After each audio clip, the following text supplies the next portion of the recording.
కాళేశ్వరం ప్రాజెక్టులో లక్షల కోట్ల అవినీతి జరిగింది అంటూ ప్రచారం చేస్తున్న వారిపై ఆగ్రహం వ్యక్తం చేశారు ఎంపీ ఈటెల రాజేందర్. ప్రాజెక్టుకు లక్షల కోట్లు ఖర్చు పెడితే 1,00,000 కోట్లు తిన్నారు అనడాన్ని తప్పు పట్టారు ఈటెల. 1,00,000 కోట్లు ఖర్చు పెట్టి చేసినా అంటారు. ఇప్పుడు నీకు మొత్తం కాళేశ్వరం ప్రాజెక్ట్ అంటే రెండు, ఒక లక్ష్మీ బరాజ్ కాదు కదా. లక్ష్మీ బరాజ్ ఉన్నది,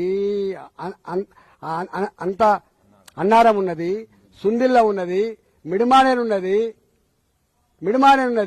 ఒక అనంత సాగర్ ఉన్నది, ఒక రంగనాయక సాగర్ ఉన్నది, ఆ పైన మల్లన్న సాగర్ ఉన్నది, ఆ పైన కొండపోచమ్మ సాగర్ ఉన్నది, అక్కడి నుంచి బస్వాపురం ఉన్నది.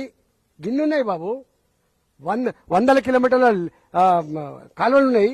ఏమర్థం చేసుకుంటారు మీరు? 1,00,000 కోట్లు ఖర్చు పెడితే 1,00,000 కోట్లు తిన్నానని చెప్పి వాళ్ళు అనగానే నేను అవును నిజమే తిన్నానని మాట్లాడాను. నేను ఏమైనా జ్ఞానం ఉందా? 1,00,000 కోట్లు ఇప్పుడు రేపు నువ్వు మూసితే ఎత్తున్నావు, ఓ 1,00,000 కోట్లకు ఎస్టిమేట్ ఎత్తాడు. 1,00,000 కోట్లు తిన్నారని చెప్పి ఆరోపణ చేస్తే 1,00,000 కోట్లు తిన్నట్ట? ఎంత బ్యాడ్ అండి ఇది. ఇంత నీచంగా ఉంటారా? బదనాం చేయి, కానీ గిట్లా చేస్తే ప్రజలు హర్షిస్తారనుకుంటే మాత్రం మూర్ఖత్వం అయితే గుర్తుపెట్టుకో. ఇవాళ కాళేశ్వరం ప్రాజెక్టు